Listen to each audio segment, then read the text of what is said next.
பொண்ணுக்கு மேரேஜ் ஆகணும், ஒரு பொண்ணுக்கு வந்து கல்யாணம் நடக்கணும் அப்படின்னா என்ன பார்க்கணும் அப்படின்னு கேட்டிங்கன்னா, அந்த பொண்ணுக்கு வந்து மங்களகாரகன் செவ்வாய் ஆட்சி உச்சம் பெற்றிருக்கணும். செவ்வாய் அவர் அந்த அந்த பொண்ணோட லக்கணத்தை பார்க்கலாம். கோச்சார் அப்படி. அதாவதுங்க, ஒரு பொண்ணுக்கு வந்து கல்யாணம் தேதி குறிக்கிறோம். டக்குன்னு எந்த தடையும் இல்லாமல் ஒரு 10 பொருத்தம் பார்க்குறோம், 10 சாதகம் பார்க்குறோம். அந்த பொண்ணு கல்யாணம் ஆகி இல்லற வாழ்க்கை நல்லா இருக்கணும். ஒரு பொண்ணுக்கு கல்யாணம் டக்குன்னு நடக்கணும். அப்போ பேரண்ட்ஸு கணக்கு போட்டு கணக்கு போடுவாங்க. இத்தனை மாப்பிள்ளை பார்க்குறோம், இத்தனை இந்த இடத்துல பார்க்குறோம், இந்த திசையில் பார்க்குறோம், நம்ம பொண்ணுக்கு வரணும் வந்துடும், கல்யாணம் பண்ணி வச்சுருவோம் அப்படிங்கிற ஒரு எண்ணத்தோடு பார்ப்பாங்க. அப்போ அந்த பேரண்ட்ஸு தாய் தகப்பன் வந்து கொடுத்து வச்சு பிறந்திருப்பாங்க. அந்த தாய் தகப்பன் கொடுத்து வச்சு பிறந்திருப்பாங்க. அப்போ பிள்ளைக்கு வந்து நினச்சபடியே ஒரு வரன் அமையணும், இந்த மாதிரி வரன் அமையணும், இந்த திசையில் அமையணும், என் பொண்ணுக்கு இந்த மாதிரி கணவர் அமையணும், எங்கள் வீட்டுக்கு இந்த மாதிரி மாப்பிள்ளை வரணும் அப்படின்னு வந்து அந்த பொண்ணோட அம்மா அப்பா முடிவு பண்ணிட்டாங்கன்னா அதை கொடுத்து வச்சு பிறந்தவங்கன்னு சொல்லலாம்.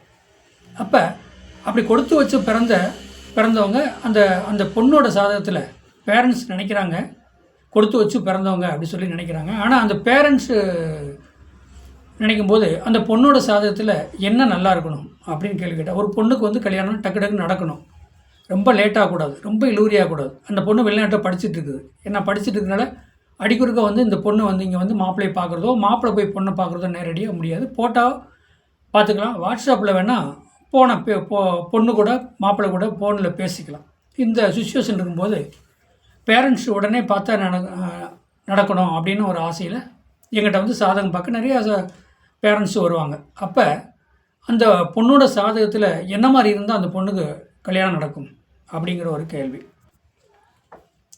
ஒரு பொண்ணுக்கு வந்துங்க செவ்வாய் வளர்த்துருக்கணும். செவ்வாய்னா மங்களகாரகன். செவ்வாய் மங்களகாரகன்.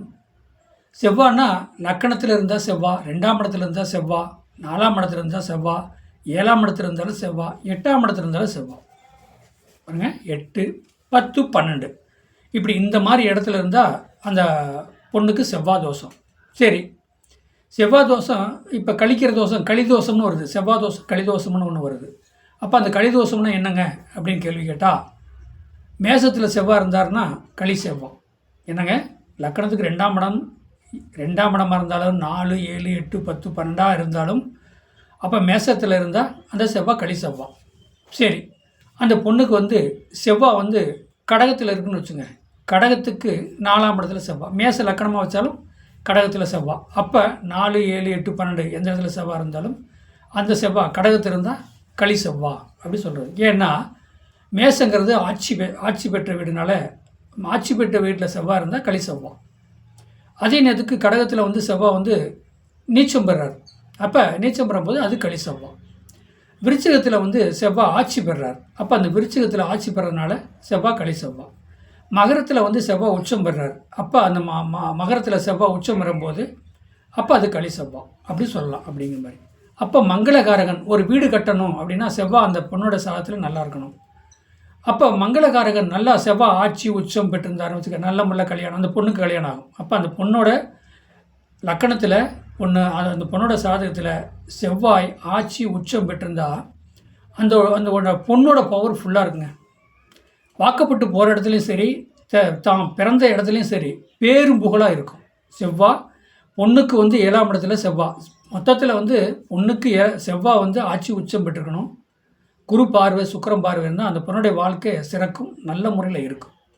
அப்போ அதே இதுக்கு பையனுக்கு பாருங்கள், பையனுக்கு வந்து 7ஆம் சுக்கிரன் சொல்லப்படுது. அப்போ கலத்தரகாரகன் சுக்கிரன் நல்லா இருக்கணும் அப்படிங்கிற ஒரு கணக்கு இருக்குது.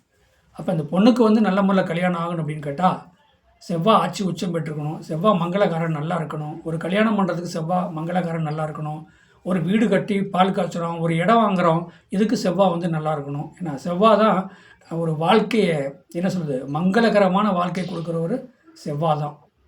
வாழ்க வளமுடன். வாழ்த்துக்கள். என்னுடைய சேனலை சப்ஸ்கிரைப் பண்ணுங்கள், பெல் பட்டன் ஆன் பண்ணுங்கள், மற்றவங்களுக்கு ஷேர் பண்ணுங்கள்.